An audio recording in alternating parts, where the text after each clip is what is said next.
నమస్తే అండి అందరికీ. నెల్లూరు రూరల్కి సంబంధించినంత వరకు వైఎస్ఆర్ కాంగ్రెస్ పార్టీ కార్యకర్తల మీద, నాయకుల మీద అకారణమైనటువంటి దాడులు, రెచ్చగొట్టే చర్యలు సర్వసాధారణం అయిపోయింది. వీళ్ళు అధికారంలో మళ్ళీ ఇంకొక పార్టీలో వచ్చినా కూడా పాత పద్ధతులు అయితే మారలా.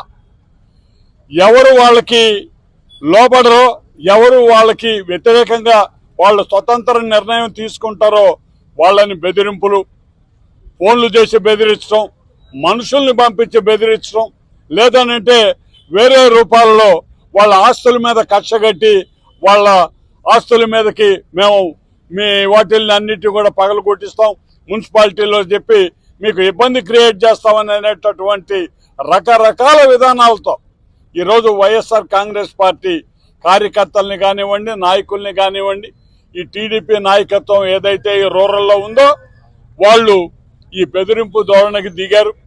మేము ఒకటే చెప్తున్నాం, ఈ రోజుకి కూడా ఎటువంటి పరిస్థితుల్లో కూడా కొట్లాటలకి, తగువులకి తావు లేకుండా ఏదైనా సమస్య ఉంటే అధికారుల దృష్టికి చట్టబద్ధంగా, న్యాయబద్ధంగా వెళ్ళి పరిష్కారం అడుగుతున్నామే తప్ప చావలేకో చేతకాకో కాదయ్యా.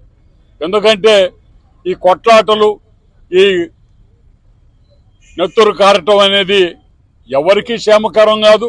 కానీ ఎదుటి మనిషి గమ్మునున్నాడు కదా అని పొద్దుగూకులు మీరు ఇదే పనిగా చేస్తా పోతే ఒక రోజు తిరగబడే రోజు వచ్చినప్పుడు ఆ రోజు పరిస్థితులు వేరేగా కూడా ఉంటాయని చెప్పి నేను మనవి చేస్తూ, ఆ రోజు రాకూడదనే ఈ రోజు ఇంత దెబ్బ తగిలినా, ఈ రమాదేవి ఆమెకి చాలా దెబ్బలు తగిలాయి.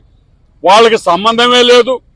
వాళ్ళ కుటుంబంలో ఇంకొక ఆయన వచ్చి వాళ్ళు కొలతలు కొలుచుకుంటూ ఉంటే నీ వల్ల వచ్చింది తగు అని చెప్పి ఆమెని, ఆమె భర్తని, బిడ్డల్ని అందరి మీద దౌర్జన్యం చేసి కొట్టి వీళ్ళ మీదనే మళ్ళీ కేసు పెట్టి పెద్ద హాస్పిటల్లో అవతల వాళ్ళు పండుకునేటటువంటి పరిస్థితులు వస్తే ఏం చేయాలనేది కూడా అర్థం కాక మా నాయకుడు, మేము ఈరోజు మా జిల్లా అధ్యక్షుడు గోవర్ధన్ రెడ్డి గారితో కూడా సంప్రదించి మేమందరం కూడా ఒకసారి ఈ విషయాల్ని పోలీస్ శాఖకు కూడా మేము తెలియపరిచి వారిని కూడా సరైన మార్గంలో స్పందించమని చెప్పి కోరడానికి ఇక్కడికి రావటం జరిగిందని మనవి చేస్తూ, ఎల్లవేళలా మేమందరం కూడా మా కార్యకర్తల్ని, మా నాయకులకి అండగా మేమందరం నిలబడి వాళ్లకు ముందు మేము నిలబడి ఉంటామని చెప్పి మేమందరం కూడా ఈ ప్రయత్నంలో మా వంతు భాగస్వామ్యం మేము చేస్తా ఉన్నాం.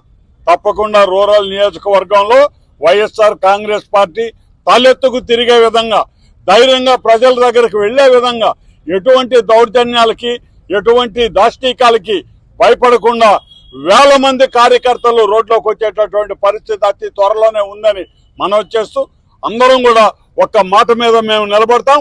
మేమందరం కూడా ఈ దాష్టీకాల్ని, దౌర్జన్యాల్ని ఏదైతే టీడీపీ నాయకులు అవలంబిస్తున్నారో తప్పకుండా వాటిని ఎదుర్కొంటామని చెప్పి కూడా మేము మనవి చేస్తూ సెలవు తీసుకుంటున్నాను.